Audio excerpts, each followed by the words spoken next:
Bismillahirrahmanirrahim. Welcome to SLO Basic Exams with Jahangir. Mathematics class 10th, Unit 12, Angle in a segment of a circle. Theorem 12.3 को हमने discuss करना है। लेकिन video पे जाने से पहले आपसे गुजारिश कि अगर आपने अभी तक हमारे चैनल को सब्सक्राइब नहीं किया तो वीडियो के नीचे सब्सक्राइब के बटन पे क्लिक करें, वीडियो को लाइक करें और अपने दोस्तों के साथ भी शेयर करें ताकि वो भी इससे फ़ायदा उठा सकें। एज़ यूजुअल हम थ्योरम का स्टेटमेंट पढ़ेंगे, उसको समझने की कोशिश करेंगे और उससे दो चीज़ें निकालेंगे कि what is given and what we have to prove.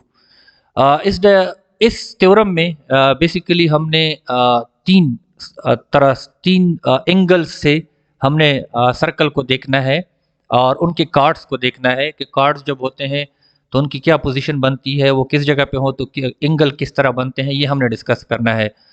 लेकिन इसको शुरू करने से पहले मैं चाहता हूँ कि कुछ टर्म्स हैं इससे रिलेटेड वो आपको पता होने चाहिए क्योंकि फिर आपको समझने में आसानी होगी। हमारे पास सर्कल में तीन तरह के आर्क होते हैं, माइनर आर्क, मेजर आर्क और सेमी सर्कल।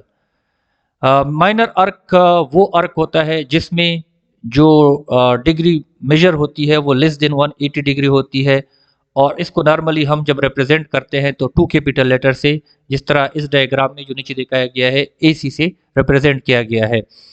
मेजर आर्क जो होता है उसमें जो एंगल होता है वो ग्रेटर देन 180 डिग्री होता है और इसको नॉर्मली हम 3 कैपिटल लेटर से रिप्रेजेंट करते हैं, जिस तरह इस डायग्राम में जो है ABC है। सेमी सर्कल बिल्कुल सेंट्रल पॉइंट से जब सीधी लाइन गुजरती है जिसको हम डायमीटर कहते हैं, सीधी लाइन पे हमेशा डिग्री 180 होती है, इक्वल टू 180 होती है और इसको भी हम 3 लेटर से रिप्रेजेंट करते हैं। अगर इसको मैं बिल्कुल डायमीटर से गुजारूं A और C को तो इट विल बी AOC।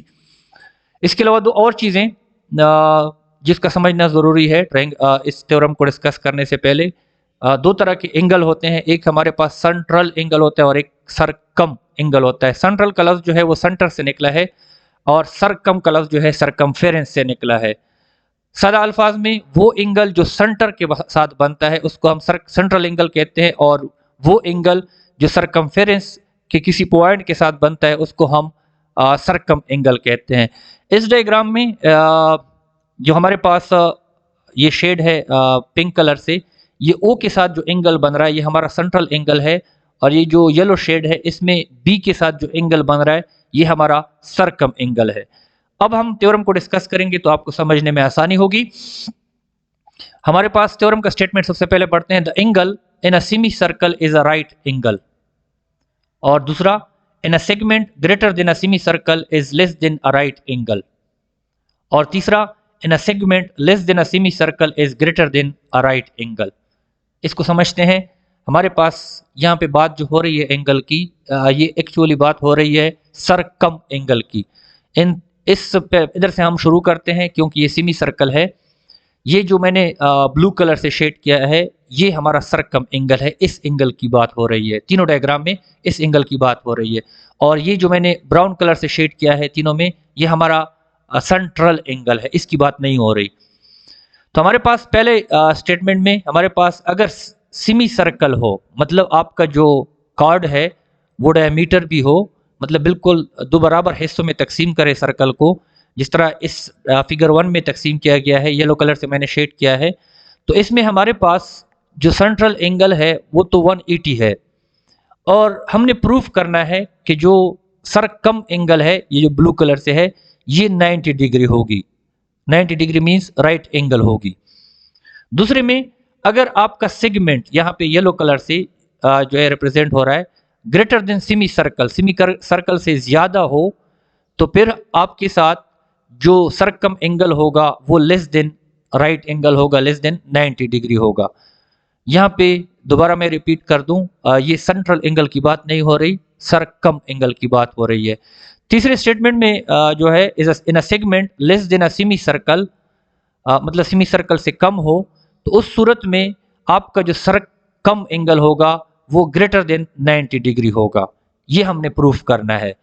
तो अब कुल मिला के हमारे पास गिवन क्या है कि ए बी एक कार्ड है, सर्कल का सेंटर जो है वो O है, ये हमें गिवन है और हमने प्रूफ क्या करना है कि पहले केस में फिगर 1 में जब सेमी सर्कल हो तो हमारे पास सरकम एंगल जो है वो 90 के बराबर है, दूसरे फिगर में लेस देन 90 है और तीसरी फिगर में ग्रेटर देन 90 है। ये हमने प्रूफ करना है। So what are given? AB is a chord corresponding to an arc ABD। ABD ये जो arc बन रहा है ABD पे arc, where is angle AOB ये वाला एंगल ब्राउन कलर से रिप्रेजेंट है, is a central angle and angle ACB is a circum angle of a circle with center O। ये तीनों सर्कल के लिए यही गिवन है। हमने प्रूफ क्या करना है? If sector ACB is a semi circle, अगर हमारे पास ये जो सेक्टर बन रहा है, ये जो सेगमेंट बन रहा है, ये जो पोर्शन बन रहा है, अगर ये हमारे पास सेमी सर्कल होगा, देन हमारे पास एंगल ACB जो है, ये सरकम एंगल जो है will be equal to right angle, मतलब वो 90 डिग्री के बराबर होगा। ये हमने प्रूफ करना है। दूसरे केस में अगर हमारे पास ACB जो है, ये वाला येलो कलर से जो शेड आर्क है, सेक्टर है या सेगमेंट है, ग्रेटर देन सेमी सर्कल, अगर सेमी सर्कल से ज्यादा है, आपको नजर भी आ रहा है सेमी सर्कल से ज्यादा है, तो इस सूरत में हमारे पास ACB जो है वो एंगल जो बनेगा सरकम एंगल, वो लेस देन राइट एंगल होगा, मतलब 90 डिग्री से कम होगा। तीसरी फिगर में अगर ACB आपका जो है ये वाला आर्क येलो कलर से शेड है less than a semi circle से कम है, तो आपके पास ACB जो सरकम एंगल बन रहा है it will be greater than right angle मतलब 90 डिग्री से ज्यादा होगा। ये हमने प्रूफ करना है। 3 केसेस हैं हमारे पास, तीनों को हम डिस्कस करते हैं। So let's prove with statements and reasons. In each figure AB is the card of a circle with centre O। हर एक फिगर में हमारे पास AB कार्ड है और सेंटर O है। Angle AOB is the central angle standing in an arc ADB हमारे पास एक arc है जिसमें हमारे पास AOB जो है वो सेंट्रल एंगल है, where is angle ACB is the circum angle, और ACB जो है हमारे पास सरकम एंगल बनाता है। अब हमने सबसे पहले फिगर 1 को उठाया है सच दैट, ये तो हमें पता है, थ्योरम 12.1 में हमने प्रूफ किया था कि हमारे पास जो सेंट्रल एंगल होता है that is equal to 2 multiply by circum angle. ये हमने थ्योरम 12.1 में प्रूफ किया था। अगर आपने इसको देखना है तो ये वीडियो ऑलरेडी हमारे चैनल पे अपलोड हो चुकी है, आप देख सकते हो उसको 12.1 के नाम से। अच्छा, एंगल AOB मतलब central angle is equal to twice of circum angle, ये ऑलरेडी हम थ्योरम में प्रूफ कर चुके हैं। ये हो गया हमारा इक्वेशन 1। नाउ इन फिगर 1 में जहां पे हमारे पास सेमी सर्कल है, एंगल AOB हमारे पास ये जो एंगल है दैट इज इक्वल टू 180। ये हमारे पास AOB पे कितना एंगल बन रहा है? ये हमारा सेंट्रल एंगल बन रहा है 180। और हम इसको 180 को इस तरह भी लिख सकते हैं कि 2 मल्टीप्लाई 90 से हमारे पास 180 आता है। तो so angle AOB is equal to 2 into right angle 90 को कहते हैं, इसका मतलब है 2 मल्टीप्लाई 90। अब हमारे पास ACB हमने इक्वेशन 1 और इक्वेशन 2 को कंबाइन किया। इक्वेशन 1 में हमने कहा कि AOB जो है ट्वाइस ऑफ ACB के बराबर है, और ट्वाइस ऑफ ACB के बराबर है, तो हमारे पास इक्वेशन 2 में हमने कहा कि AOB जो है ट्वाइस ऑफ राइट एंगल या ट्वाइस ऑफ 90 के बराबर है। तो हमारे पास ACB किस चीज़ के बराबर हो गया?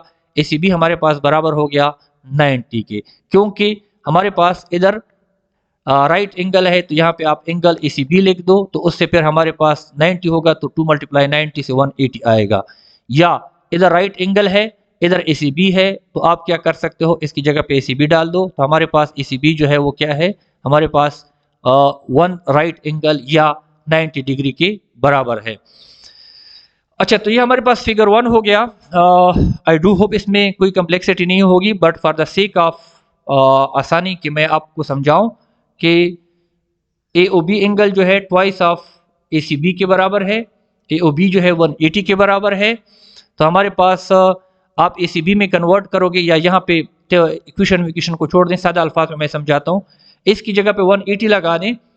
अब ACB को आप अकेले छोड़ रहे हो तो 2 को उस साइड पे ले जाएं, तो 180 को 2 पे डिवाइड करें, आपके पास 90 आता है। तो एंगल ACB जो है आपके पास 90 के बराबर है, और हमारे पास 1 राइट एंगल है वो। दूसरे फिगर में एंगल AOB जो है एंगल AOB, ये वाला एंगल जो ब्राउन कलर से हमारे सेंट्रल एंगल जो है वो लेस देन 180 है, क्योंकि 180 में स्ट्रेट लाइन होती है, जब स्ट्रेट लाइन से थोड़ी बेंड हो तो 180 से कम होगी। और इक्वेशन 3 के मुताबिक EOB is less then twice of right angle, मतलब 2 मल्टीप्लाई 90 से जो है ना वो कम है। जब 180 से कम है तो इसका मतलब है कि 2 मल्टीप्लाई 90 से भी कम है। सिमिलरली इक्वेशन 1 में हमने कहा था कि इक्वेशन 1 और 3 को जब हम आपस में मिलाते हैं तो उससे हमारे पास क्या आता है कि इक्वेशन 1 में हमने कहा था कि AOB जो है ट्वाइस ऑफ ACB है। तो उसी तरह बिल्कुल जिस तरह पहले मैंने बताया था कि इधर जो है आप AOB की जगह पे 180 लगा दें, ACB को अकेला छोड़ दें, 2 को इस साइड पे ले जाएं तो 180 डिवाइडेड बाय 2 से हमारे पास क्या आता है 90 आता है, लेकिन यहाँ पे लेस का निशान है तो हमारे पास लेस देन 90 होगा।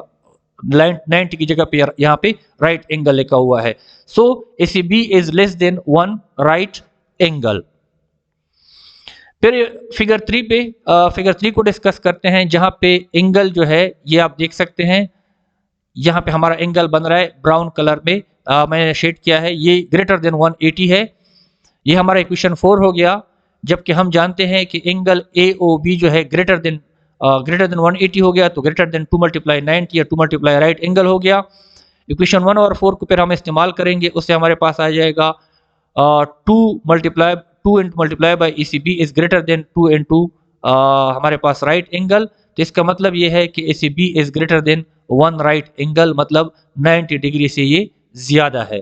सो it has been proved theorem. I do hope आप लोगों को समझ आ गई होगी, इसमें कोई खास कम्प्लेक्सिटी नहीं है, बस सिर्फ आपको 2-3 चीजें समझने की जरूरत है कि सेंट्रल एंगल कौन सा है, सर्कम एंगल कौन सा है और इनके दरमियान रिलेशन क्या बन रहा है। वो थ्योरम 12.1 में हम पढ़ चुके हैं कि सेंट्रल एंगल जो है ट्वाइस ऑफ सर्कम एंगल होता है। फिर उसके मुताबिक जो है आप इस थ्योरम को बड़ी आसानी के साथ प्रूफ कर सकते हो। अगर फिर भी आपको कोई समझ नहीं आई, you may ask in comments. Thanks for watching, but don't forget to subscribe our channel and share with others for their educational help. मिलेंगे नेक्स्ट वीडियो में। अल्लाह हाफिज़।